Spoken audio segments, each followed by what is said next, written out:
Thank you for that nice introduction. I don't have a PowerPoint. I'm not going to show you any slides. I don't have any pictures at this point.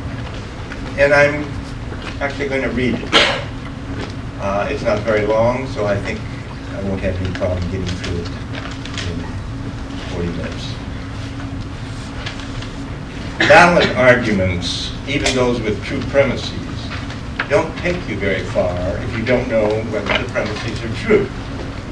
The fact that I'm in Heidelberg doesn't give me a reason to believe I'm in Germany, unless I know, or at least I have some reason to believe, that I'm in Heidelberg. So why does everyone believe the cogito, I think, therefore I am, is such a great argument? Because, I suppose, everyone thinks he knows the premise is true. Everyone who thinks he thinks he knows he thinks. So everyone thinks his existence, at least his existence as a thinking being, is the conclusion of an irresistible argument. Now, the Cartesian inference is certainly valid. There's no question about that. And the premise is clearly true. At least it is for everyone who thinks it's true.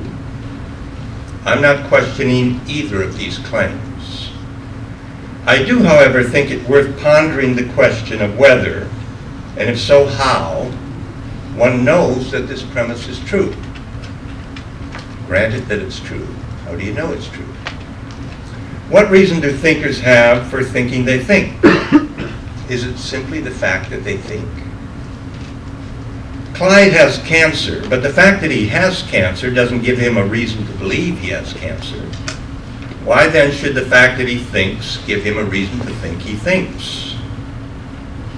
There may be something about thinking, as opposed to having cancer, that automatically, as it were, provides one with a reason for thinking one is doing it.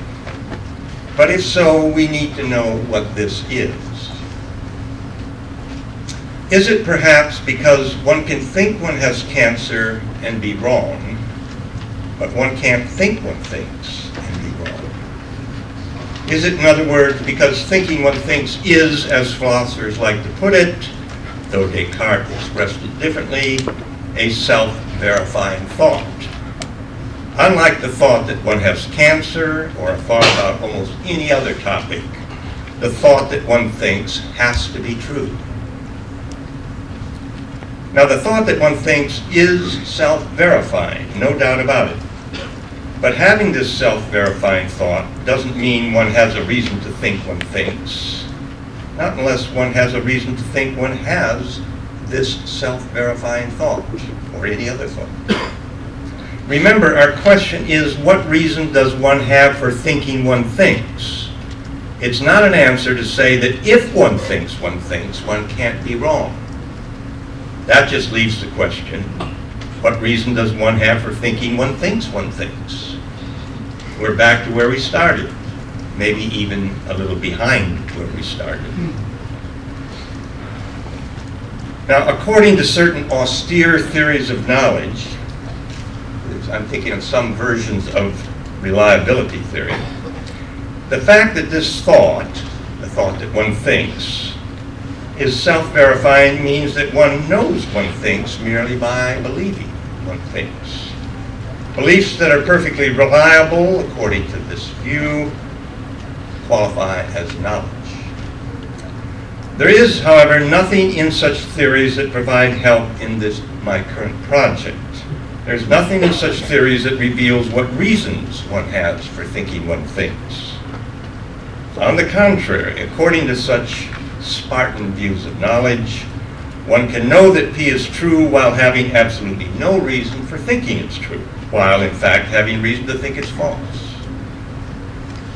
What we're looking for here is something a little more satisfying, something a thinker has access to that would justify his or her confidence that he is a thinking being.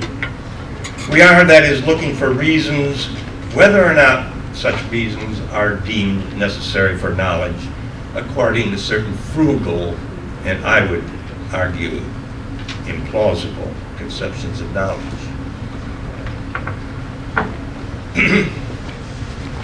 Now, we do enjoy a special kind of authority about what we think. Yes, I agree. But that should not be confused with authority about the fact that we think it.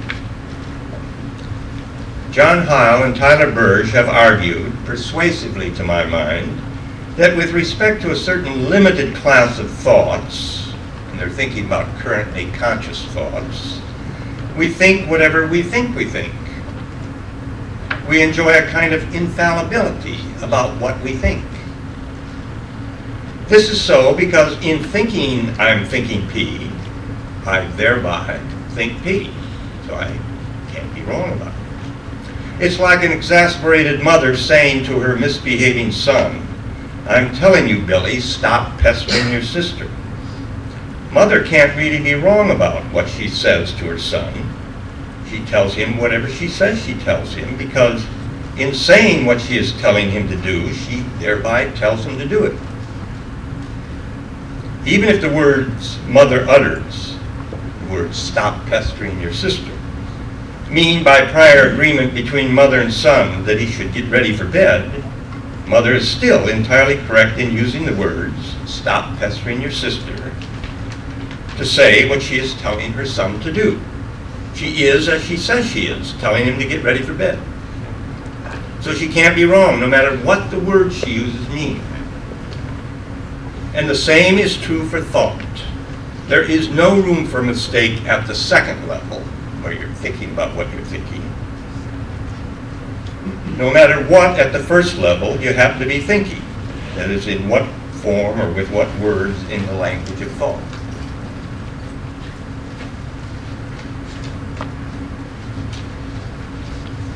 Now, if this is correct, if this is the way thought about currently conscious thoughts work, then we all enjoy a kind of infallibility in our thoughts about our currently conscious thoughts. But even if things do work this way, and I'm granting that they do, it doesn't help us understand what reasons we have for thinking we have thoughts, much less such infallible thoughts about what we think. If I think there's water in the glass,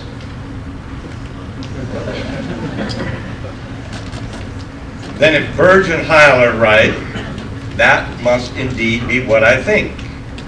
And if I think, that too must be what I think.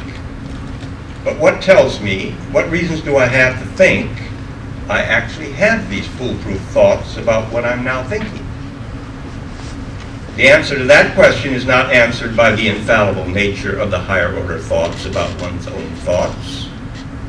Mother does not have a reason to think she told her son to do X just because she knows that if she said, "I'm telling you to do X," then she certainly did tell him to do X. Infallibility about what you think you are thinking and about what you say you are saying doesn't give you, not by itself, a reason to think you're thinking or saying anything whatsoever. Now, I'm going to return in a moment to this important difference between knowing what you think and knowing that you're thinking. But first, a reminder of just what I'm looking for. I'm looking for reasons S has for thinking S thinks that are not available to others. We're looking for facts that S has exclusive and therefore privileged access to that indicate or constitute evidence that S thinks. If S is a normal human being, we all have reasons to think he thinks. He has a PhD in physics, 43 publications, and he runs rings around us at the bridge table. Of course he thinks, probably better than we do. And there's no shortage of reasons for believing this to be so. And of course, S also has these reasons. Anything we can point to as an accomplishment symptomatic of S's intellectual powers are also available to S. If we have reasons for thinking S thinks, and we clearly do, so does S. Exactly the same facts we have. That's not a question. I am not now questioning